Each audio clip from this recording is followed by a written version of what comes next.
começando por Sir William Rowan Hamilton.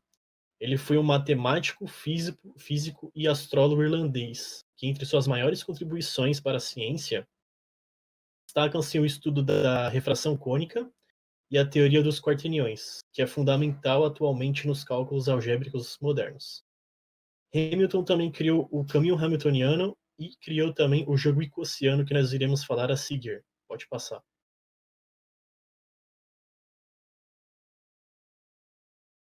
O jogo icosiano. O jogo icosiano foi criado em 1856 por Hamilton. E como ele funciona? Os vértices basicamente representam as casas e as arestas representam os caminhos a ser percorrido. O objetivo do jogo é o mesmo do caminho hamiltoniano. É você descobrir um circuito ao longo das arestas do tabuleiro, no qual você pode percorrer todo o circuito sem repetir nenhuma casa e assim terminando na casa onde começou, sendo que a casa onde você começou é a única que você pode repetir. E temos ali como um exemplo: encontre um caminho começando pelo 3 e passando uma única vez em cada vértice. Ou seja, você começaria pela casa 3, você teria que passar por todos os números ali, por todas as casas, sem repetir nenhum caminho, e no final você teria que chegar ao 3 novamente. Basicamente é assim que funcionaria o jogo icosiano. O jogo também teriam vários tipos de desafios, você não necessariamente precisa começar pelo 3. Você poderia começar por outra casa e fazer outro tipo de caminho, entendeu? Não importando de onde você começa, você teria que percorrer tudo e voltar pela mesma casa. É assim que funcionaria o jogo icosiano. Meu nome é Denner. Começando então com o que seria o ciclo hamiltoniano. Ele basicamente é um grafo não dirigido onde cada vértice é visitado exatamente uma vez, retornando ao seu ponto de partida. Todo grafo cíclico é composto por um único ciclo, e isso seria o hamiltoniano. Né? Já o caminho, ele visita cada vértice pelo menos uma vez, né? Um pouquinho diferente aí do ciclo. Pode ir para o próximo slide. Bom, aqui a gente pode citar como realmente é o caminho, o ciclo hamiltoniano, onde na primeira imagem temos o jogo icosiano, né, que é o do Hamilton, e o meio e a direita seria um caminho, tipo, seria o melhor caminho, com custo-benefício menor, né, de casas rodadas aí. Pode ir para o próximo slide. Aqui a gente fez uma brincadeira, né? A gente fez um ciclo hamiltoniano básico, né?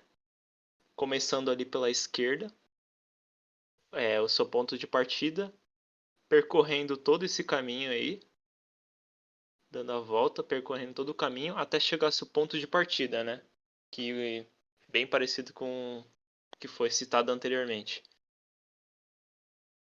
Pode ir para o próximo. Aqui seria o grafo não hamiltoniano. Aqui, de jeito nenhum, é possível ser um ciclo hamiltoniano, um caminho hamiltoniano, porque ele acaba repetindo vértices que não são, né, o ponto inicial, que sempre o meio, ó, se você pode reparar, o meio ali sempre vai estar repetindo assim. Então não pode, só o ponto inicial. E é isso. Obrigado. Olá, meu nome é Rafael e eu vou explicar para vocês como funciona o algoritmo de solução, no caso que nos traz a resolução do ciclo hamiltoniano. No código temos uma classe chamada grafo, que contém um construtor e 4 funções.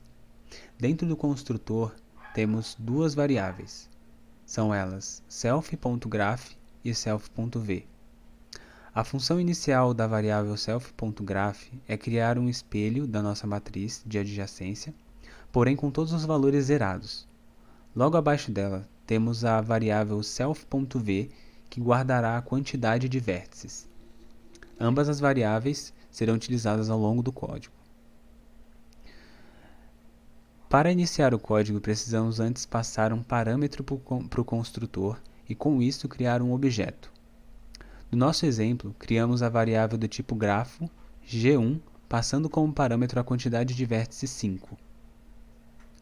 Com isso, criamos um objeto contendo self.v, que é igual a 5, e no caso o self.graph vai criar uma matriz de adjacência vazia como forma de inicializar a variável self.graph, como já foi dito anteriormente.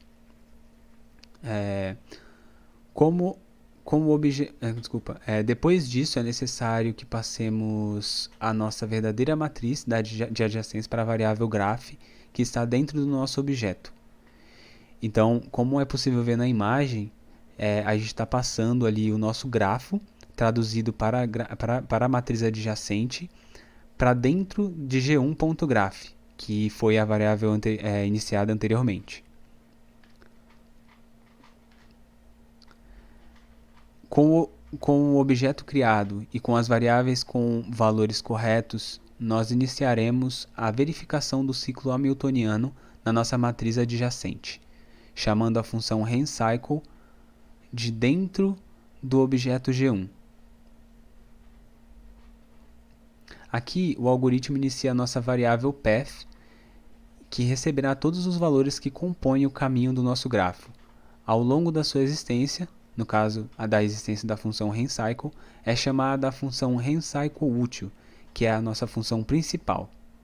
Então, é possível ver ali que no if, ele faz um if self.handCycleUtil, passando o caminho e um valor 1, e ele compara com false. Essa função handCycleUtil resolve o problema do ciclo hamiltoniano.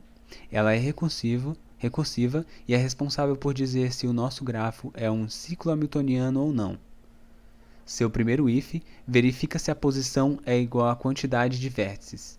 Se for, ele entra nesse if e é submetido a um outro if que verifica se o primeiro vértice é adjacente ao último, determinando assim se esse é um ciclo ou não. Caso o primeiro if seja falso e a posição não seja igual a self.v, ele continua o looping recursivo para encontrar o melhor caminho para o ciclo.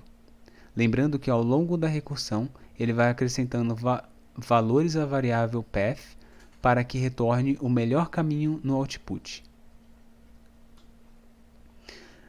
Dentro da função handCycleUtil é chamada a função isSafe. Essa função faz duas verificações importantes ao longo da nossa recursão. O primeiro if se certifica se o vértice atual e o último são adjacentes, ou seja, se estão lado a lado. O for verifica se o vértice atual já está no caminho. Ele vai passar em cada um dos elementos do caminho comparando com o elemento do vértice atual. Lembrando que essa função caminha em concordância com a função handCycleUtil, dependendo do que é retornado na função isSafe, ou seja, verdadeiro ou falso, a função handCycleUtil acrescenta ou não o valor dentro do caminho. Retornando à função handCycle. Após a recursão, voltamos à função handCycle e é verificado se a solução é existente ou não. Caso a solução exista, a função handCycle chama a função printSolution, que é responsável por dispor as informações ao nosso usuário. No caso do grafo utilizado na nossa explicação, o output é: a solução existe e é um ciclo hamiltoniano, com o caminho 0, 1, 2, 4, 3, 0. É isso.